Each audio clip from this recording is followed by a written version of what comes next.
Hi, I'm Dan with Family Light TV, and what you are watching is the entire editing process of the Audio Video Receivers Home Theater for the Masses series that I recently did.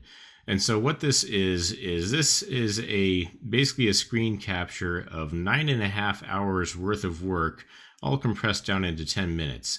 And this was to create a video that ended up being about 14 minutes and 47 seconds long. And so this is basically everything that I went through in making this video. And so it was kind of a helpful exercise for me to see exactly, because I wasn't sure, right, how much time am I really spending on editing these videos. And so what we see I'm doing here right now on the screen is I'm basically going through basically the actual dialogue of what I did. And I do script my videos, especially these technical videos. I'll script them out ahead of time to make sure that I say what I want to say, and it helps you to not say things that might not be right, or I'll do research and stuff like that while doing the script.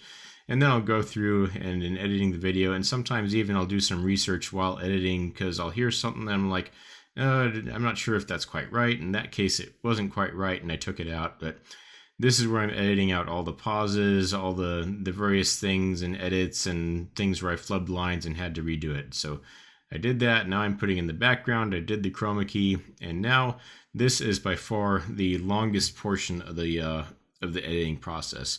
The first thing I normally do when editing a video is I will post-process the audio. I'll put some standard filters in, some things that I do for all my videos, and that's a pretty straightforward and short process.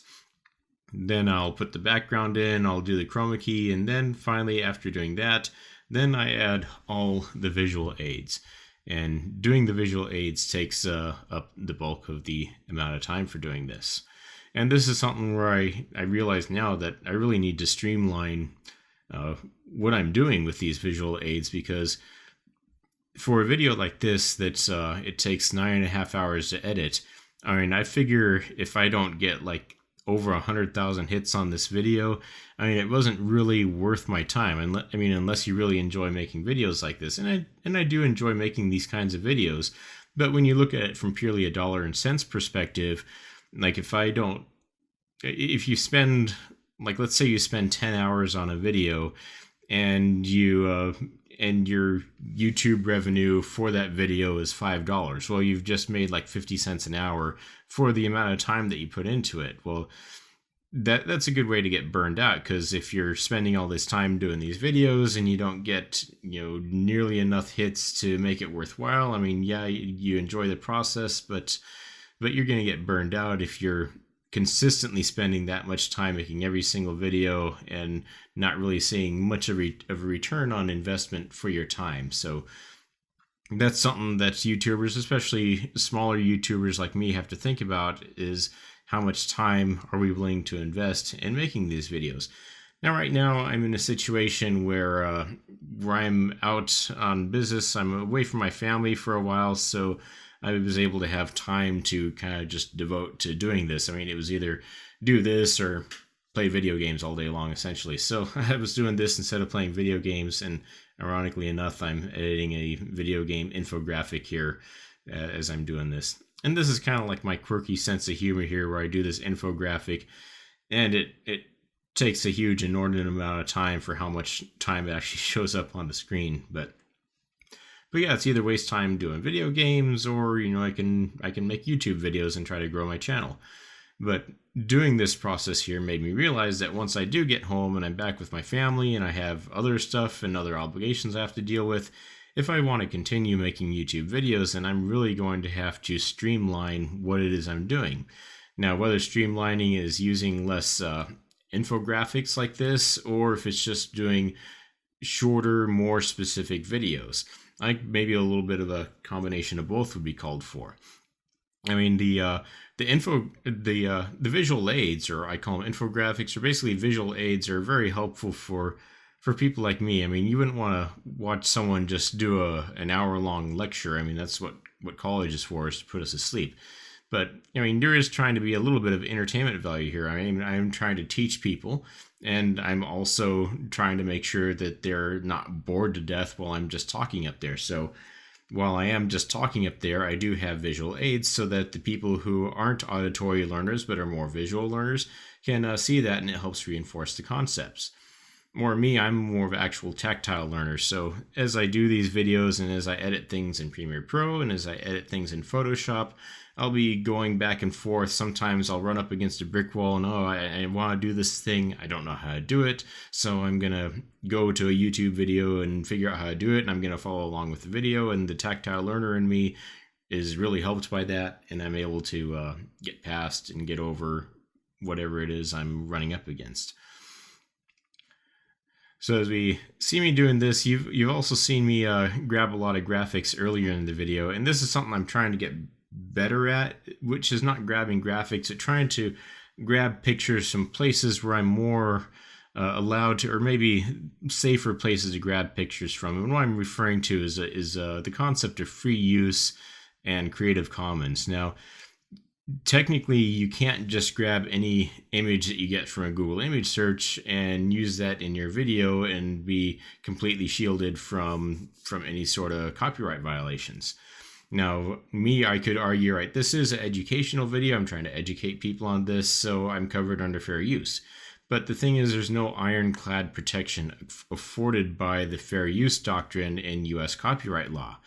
The fair use doctrine kind of gives us some guidelines on things to use, but the only person who can decide whether or not someone's particular use in a particular circumstance is covered by fair use is a judge. So ultimately, you would have to get taken to court, which in itself is incredibly expensive. So you'd hope that if someone flags you for copyright, they'll just put their own ads on your video, or they'll just ask you to take it down or something like that. But if you do want to fight somebody saying that their content is copyrighted and you say, no, this is fair use, well, if they want to pursue legal means to argue that, well, you're going to have to go to court and get a judge to decide in your favor that it was fair use. And at the same time, well, I hope that the money that you made off the video was enough to offset the obscene court costs that you would incur in fighting that case. So yeah, for me, I'm trying to use more Creative Commons images, and there's another sticky subject right there. Is you're supposed to, a lot of these things, you're supposed to give them credit for that, and so you do that in the description of the YouTube video. But I also know that YouTube's algorithm and their scraper, it'll scrape the description for, right, what's this video about?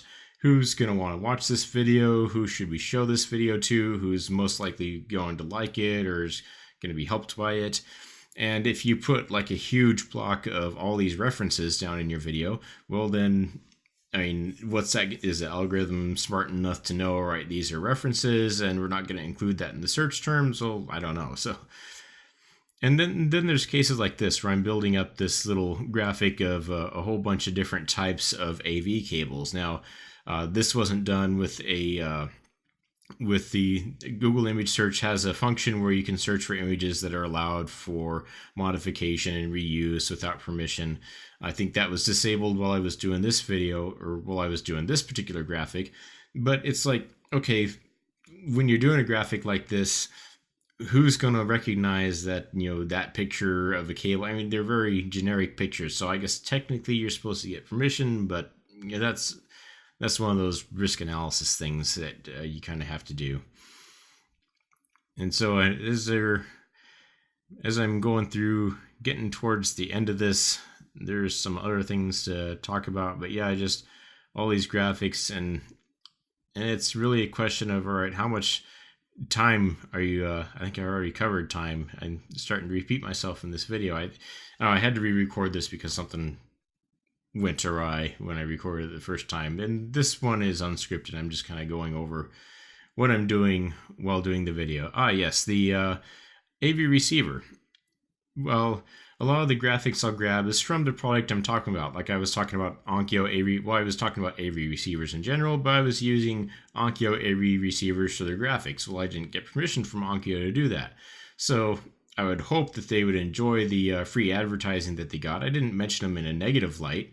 I always mention them in a positive light. I have an Onkyo receiver. I'll probably buy another Onkyo receiver in the future.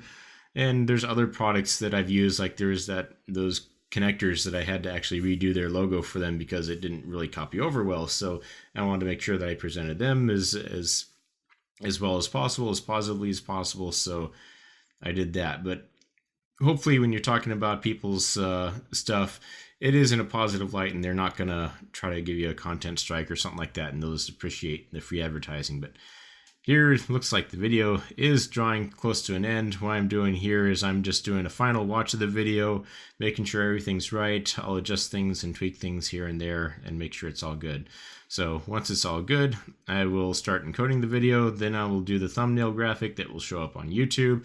And once that's done, then the video's done. All right, here's 20 more seconds of audio and a black video that allows me to throw up some other videos so that you see some other videos from my channel that you might be interested in. Here's some videos on home theaters with masses, some other random videos, and a video that YouTube thinks that you might also be interested in. So thanks for watching, and maybe like, subscribe, I don't know, maybe.